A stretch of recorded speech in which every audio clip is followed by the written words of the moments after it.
Alô galera, Vascaínares aqui, Marcelo falando. Vamos trocar uma ideia aí sobre a coletiva do Diniz, né? Já soltei um vídeo falando sobre o jogo, né?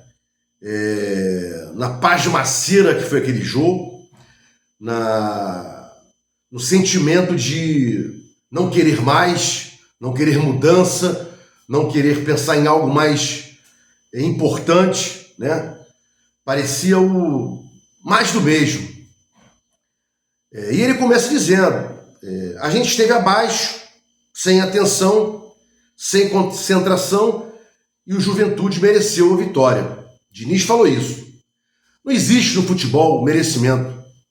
Não existe. Pergunta para os mais antigos aí, Copa de 82, o Brasil merecia ser campeão do mundo? Ganhou? Um único exemplo, tem 500 exemplos. Isso não importa. Inter e Barcelona no Mundial final. Inter fez um gol, no único chute. Mereceu ganhar? Ganhou sem merecer? Então vitória e merecimento não tem nada a ver uma coisa com a outra. Esquece esse negócio de merecimento. O Juventude teve competência, né, para ler o jogo do Vasco. 2 gols rápidos, né? Já expliquei aqui, né? Dando o veneno que o Vasco deu contra o Santos. O Vasco jogou com transição contra o Santos e levou transições do Juventude. No pênalti infantil do Piton, já falei, e na jogada nas costas entre o Lucas Freitas e o lateral, né? Para que não tivesse cobertura atrás. Ainda tinha um jogador do Juventude correndo pela direita, né? Bom, que puxou a marcação. Bom, e ele fala, né? Tivemos um desempenho baixo e resultado correto. Aí ele falou de 6-0, que o Vasco ainda estava vivendo de 6-0 e tal. Esquece isso. O Vasco não pode falar em salto alto, porque não tem salto sequer pequeno para ter salto alto, né? Para você ter salto alto, essa expressão soberba, fizemos 6-0 e tal, é isso que ele quis dizer nas entrelinhas. O Vasco não tem essa competência, não tem isso, esquece, né? Foi um acidente, como também foi o acidente do São Paulo. E os acidentes, por culpa também do Diniz, porque ele poderia muito bem ontem, né, não ter saído do esquema que jogou contra o Santos. Não, mantivesse o esquema, né? De toques rápidos, de ocupação de espaço no momento correto, né? O Vasco ali criava um espaço para o Coutinho entrar na área, para o Tietê, né? Para o Nuno. Essa situação do Vasco está sempre enfiado na área, com o Verratti, que puxa 2 na marcação. O Vasco não encontra os espaços que encontrou com o Santos, está congestionado ali. E aí, Verratti na área, puxando 2 dos laterais do oponente, ficam ali, marcando a entrada da área pelas laterais, 2 volantes na frente, acabou o espaço. E o Vasco não tem essa qualidade de infiltração por dentro, é só pelos lados, para cruzamento de cabeça do Verratti, né? Então, em dado momento, teve um repórter. Por que a insistência com o Verratti? Pergunta está errada. Esquece o Verratti. Porque aí vem, ele é brasileiro, ele é o artilheiro do Brasil. Ele é o cara que mais faz gol. Esquece o Verratti. Por que a insistência de jogar só com esse esquema de chuveirinho na área? Essa é a resposta.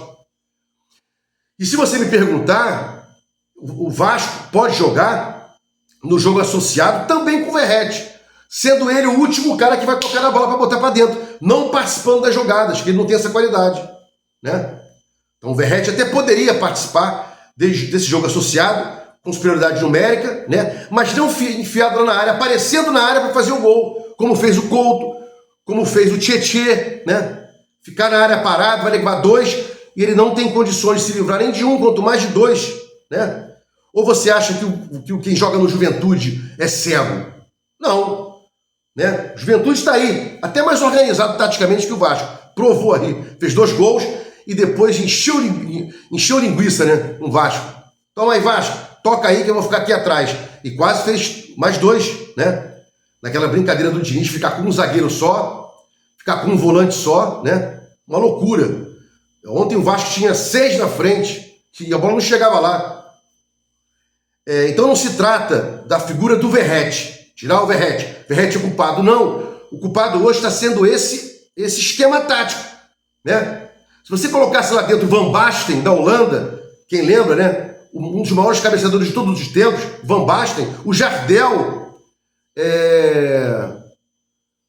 sei lá, qualquer outro aí, qualquer um, também não vai conseguir jogar. Tem 2 na marcação dele, não tem como.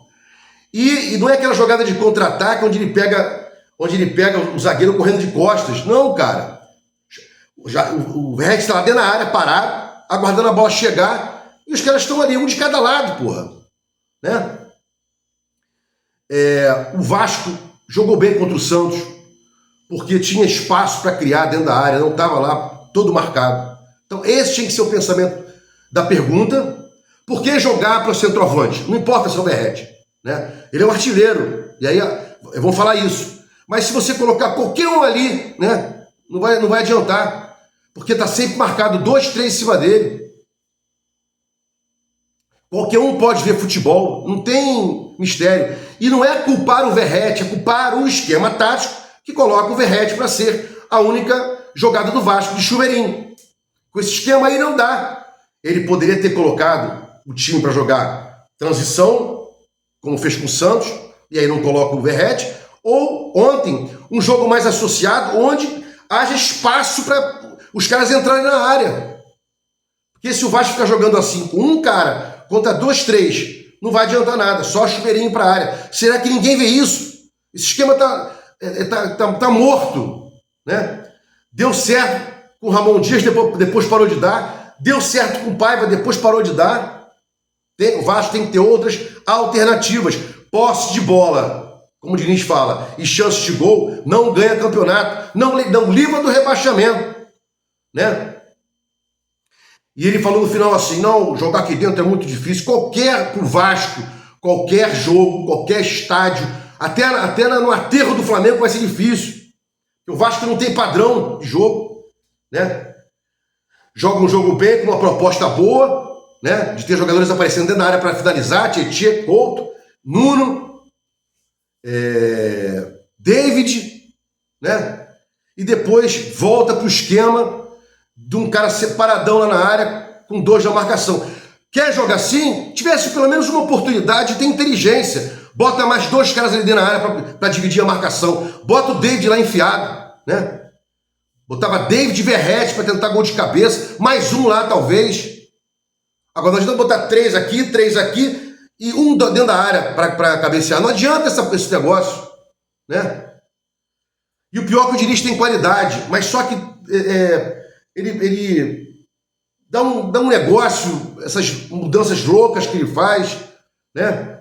Bom, mas quem sou eu? Sou apenas um espectador igual a você aí, torcedor, que a gente quer que o Vasco vença, né? E tem que vencer Juventude para fugir do rebaixamento. Sport, Juventude, Vitória, Santos, essas bagaceiras aí, o Vasco tem que vencer, porque os caras vão colocar o Vasco como bagaceira também e vão dizer que querem vencer o Vasco, que vão vencer o Vasco. Tá aí o presidente do Santos, né? O Marcelo esculachando o Vasco, Sormani, Timeco, né? Então, para fechar aqui o vídeo, a pergunta nunca foi essa. Por que insistir com o Verratti? Tá errado. A pergunta tinha que ser: por que insistir com um centroavante parado, ocupando espaço dentro da área, com 2 na marcação e só cruzamento para ele? Pronto, a pergunta era essa. Queria ver o Diniz responder essa pergunta, né? Mas falta qualidade, capacidade para esses caras fazerem perguntas. E não é Lineker não, é tipo Lineker não, né? Que faz pergunta tentando peitar o cara, bater no cara e tal, esculachar. Não, pergunta inteligente. Diniz, você falou que o Verratti é o artilheiro do Brasil. Não está dando certo com esse esquema ele trancado lá na área, com 2 na marcação. Não seria um momento de você criar outras oportunidades? Quem lembra em 2023, Vasco e Fluminense, 4-2, lá no Engenhão? Estava lá dentro, do Engenhão, né? O Vasco jogou lá com o Verratti, mas não ficou dentro da área parado lá, marcado, né? Se movimentou demais.